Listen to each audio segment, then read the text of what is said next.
Well, a direct question to you will be, what do you think of his activism? To be honest with you, What do you think? ideally, I probably would have said, I don't want to talk about it, but You're one of the most intelligent people. Yeah, Man. no. You can walk that tight line. yeah, it's not an issue for Yeah. me. And also because there's been quite some misreporting going on. Facts. To answer your first question, Yes. what, What do you think about his activism? I don't know much of it. I'll be honest with you. I don't know much of it. Prior to the first video where he mentioned me and my dad, I hadn't seen much of him. I hadn't seen. Yes. What I had seen, what I remember seeing was, I don't think this was probably like a while ago. Some stuff about people that didn't have NAFDAC and they were selling products, and I thought, okay, that was the beginning. and Yes. at that time when I saw some of those clips, I was like, okay, this person seems to be doing Facts. something right. This is a good cause. Facts. But aside that, I wouldn't lie to you, I really haven't seen much of his work. Which You can know. happen because social media algorithm takes people different ways. Yeah. Now this person one day thought it wise to turn on his ring light, sit down, and via direct statements, insinuations, and innuendos, allege that myself and my dad connived with some certain individuals to manipulate justice and bribe the EFCC. And adding that the reason I've done this is because I have a homosexual relationship with Bobrisky. Going further to say that my posturing as an activist, everything is false. Yeah. How did you feel about when that came out? Personally, how did you feel? How would anyone feel? It's horrible things to say. Absolutely no proof. Why would you just come and allege all these things? You have absolutely nothing to support all these statements.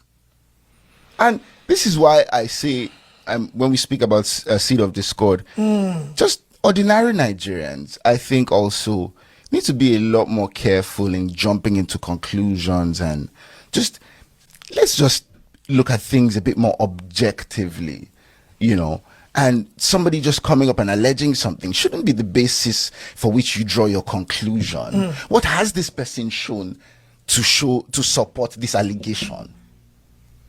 And what a lot of these people were now saying, why don't you face this? Okay, well, now, via my counsel, I wrote to the person that he's alleging or he's attributing all these statements to, and the person has denied that absolutely no money was paid to me or my dad for nothing. All these things are false, basically. So now you have to defend yourself, because he who alleges must prove. I have gone to court for defamation of character, because that's clearly what this is. Now, recently, it was reported that the court has ordered 500 million naira to be paid, blah, blah, blah. I mean, that's false. The case of defamation is still very much in court. Yes, we have instituted proceedings for defamation because, of course, that is what this is. That is very much still ongoing. However, there's something called interim applications, which you can do. While a substantive case is still ongoing, you can apply to the court for an injunction to hold on to something. Because this defamation still subsists. This video I speak of is still very much on his page, on his pages. He has not taken them down. And the application was for him to take those down. So the ruling that the court, exactly, thank you very much. The ruling that the court gave was, take this down and desist from any further defamatory remarks pending the determination of this substantive suit. That is what that is. That is what has been decided upon. Of course, in my defamation suit, I'm going to ask for damages, because that is the only remedy available in a civil suit.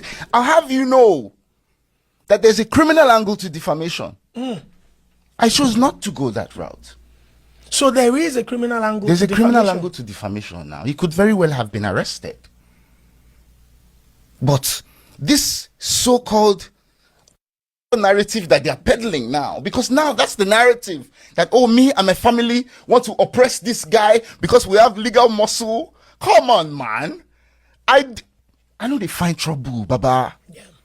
You know, I know they find trouble, Baba. I dare my day. You set your ring light, begin to talk all this nonsense about me, and you expect me to sit down? I afforded this guy a phone conversation. Yeah, I wanted to speak about Seun Kuti is a mutual. Yeah. I saw, when this thing first came out, I saw Seun Kuti saying on his Instagram live that he knew about it, something. So I called him. What's in with this, Baba? So Seun must have called him, and then he reached out to me. And on the phone, this guy was instantly defensive. From the like, bro, try and listen. Like, what are you even already fighting about? And he said to me, what that mincing was, he said, Shebi, you are a lawyer, go to court. In my opinion, this person, during the conversation to try to find common ground. This person, in my opinion, wanted the litigation. Now, what he thinks that does for him, I do not know. I do not know what he thinks that does for him. I don't know if he thinks it will posture him as some sort of hero. But he clearly wanted the litigation. Without that conversation went. Because as soon as you posted this this thing, I sent you the reaction notice saying what you've posted is a load of bollocks, you know, absolutely false. I need you to take it down and offer an apology within a certain amount of time. What did he do? Nothing.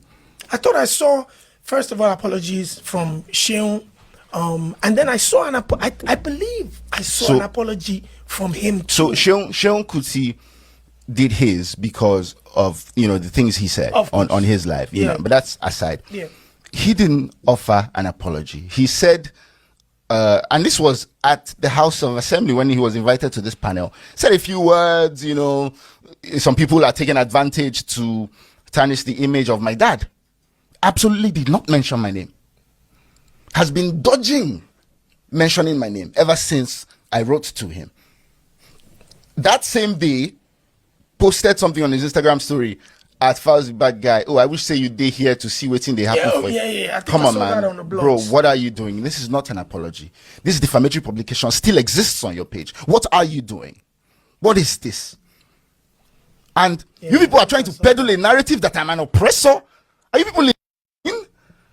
Your track record, bro, definitely. Go to my comment section now as we speak. Go to my comment section. Negative? Go to read comments. Bro, just go read comments by yourself. Negative? You will see where people dey. And this is the reason why a lot of people say things like, oh, Nigerians deserve what they get.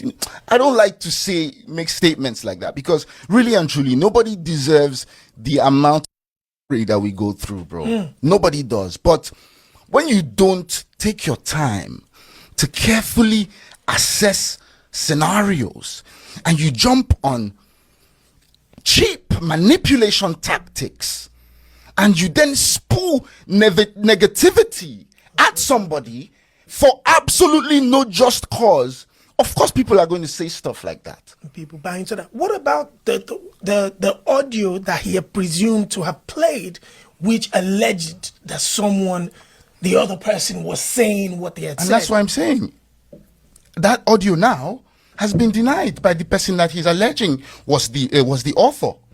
And bro, he who alleges must prove. Must prove. So he has a lawyer. His lawyer has been in contact. So I imagine his lawyer would have explained all these things to him. You know, so since he really, really desperately wants litigation, the rest of the explanation will be done in court.